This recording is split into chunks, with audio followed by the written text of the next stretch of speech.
30 ಲಕ್ಷ ಕೊಟ್ಟಿದ್ದಾರೆ. ಅದೇ ರೀತಿಯ ಕಾಂಗ್ರೆಸ್ ಸರ್ಕಾರದಲ್ಲಿ ಈಗ ಹುಬ್ಬಳ್ಳಿ ಧಾರವಾಡದಲ್ಲಿಯೂ ಸಹಿತ ಈಗ ಪ್ರಯತ್ನವನ್ನ ಉಪ ಕಮಿಷನರ್ ನಂತರ ಕಾನೂನು ಸುವ್ಯವಸ್ಥೆ ಕಾಪಾಡಲು ಪ್ರಯತ್ನ ಮಾಡ್ತಾ ಇದ್ದಾರೆ. ಅದ್ರ ಬಗ್ಗೆ ನಾನು ಆಫೀಸರ್ಸ್ ಬಗ್ಗೆ ನಾನು ಸಾಮಾನ್ಯವಾಗಿ ಕಾಮೆಂಟ್ ಆಗಿ ಅದು ಅವರ ವಿರುದ್ಧವಾಗಿ ನಾನು ಮಾತಾಡಿದೆ. ಈ ಹೊಸ ಕಮಿಷನರ್ ಇನ್ನು ಹೆಚ್ಚು ಜೋರಾಗಿ ಪ್ರಯತ್ನವನ್ನ ಶಕ್ತಿಯುತವಾಗಿ ಪ್ರಯತ್ನವನ್ನ ಮಾಡ್ತಾ ಇದ್ದಾರೆ. ಆದ್ರೆ ಇಷ್ಟೆಲ್ಲ ಆದ್ಮೇಲೂ ಸಹಿತ ಕಳೆದ ಕೆಲವು ತಿಂಗಳುಗಳಿಂದ ಈ ಪ್ರಮಾಣದಲ್ಲಿ ಯಾಕೆ ನಡೀತಾ ಇದೆ ಅಂತ ಆಕ್ಷನ್ ಇಟ್ಟಾರ.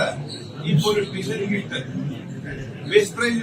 ಈಗ ನಾವು ಸರ್ಕಾರದ ಅಧಿಕೃತ ಬೇರೆ ಬೇರೆ ಸಂಗತಿಗಳನ್ನ ಆಕ್ಷನ್ ಮಾಡ್ಕೊಂಡು ಬೇಸ್ ಪ್ರೈಸ್ ಅಂತ ಇಟ್ಟಿರ್ತೀವಿ. ಮಿನಿಮಮ್ ₹100 ನೀವು ಕೂಗ್ಬೇಕು. ಈಗ ಆನ್ಲೈನ್ ಇರ್ತದೆ, ಈಗ ಹೋಗುದಿರೋದ್ರ ಮೊದಲು ಈಗ ನೀವು ₹100 ಬೇಯಿಸ್ತಾರೆ. ₹100 ಅಂತಂದ್ರೆ ನೀವು ಅದಕ್ಕೂ ಒಂದು ಸ್ಲ್ಯಾಬ್ ಇರ್ತದೆ.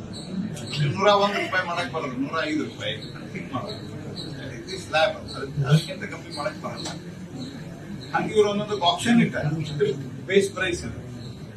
ಈ ಬೇಸ್ ಪ್ರೈಸ್ ಮೇಲೆ ನೀವು ಎಷ್ಟು ಕೊಡ್ತೀಪ, ನೀ ಎಷ್ಟು ಕೊಡ್ತೀಪ, ನೀ ಎಷ್ಟು ಕೊಡ್ತೀವಿ, ಎಫಿಷಿಯಂಟ್ ಇದ್ದಾನೋ ಇಲ್ಲೋ ಅಥವಾ ಹಿಂದೆ ಹೇಗೆ ಕೆಲಸ ಮಾಡಿದ್ದಾನೆ ಏನ್ ನೋಡೋದು. ₹100 ಕೊಡ್ತೀವಿ ಅಂತ ಒಂದು ಇಲ್ಲಪ್ಪ, ನೆಕ್ಸ್ಟ್ ಸವಾಲ್ ಅಂತ ಕರ್ತದೆ. ಆ ನೆಕ್ಸ್ಟ್ ಸವಾಲ್ ನಾವು ₹200 ಅಂತ ₹200 ಆ ರೀತಿಯಾಗಿ ಪೊಲೀಸ್ ಅಧಿಕಾರಿಗಳು ಮತ್ತು ಇತರ ಅಧಿಕಾರಿಗಳನ್ನ ಟ್ರಾನ್ಸ್ಫರ್ ಮಾಡ್ತಾರೆ. ಹಾಗೆ ಅವ್ರು ಬಂದ್ಮೇಲೆ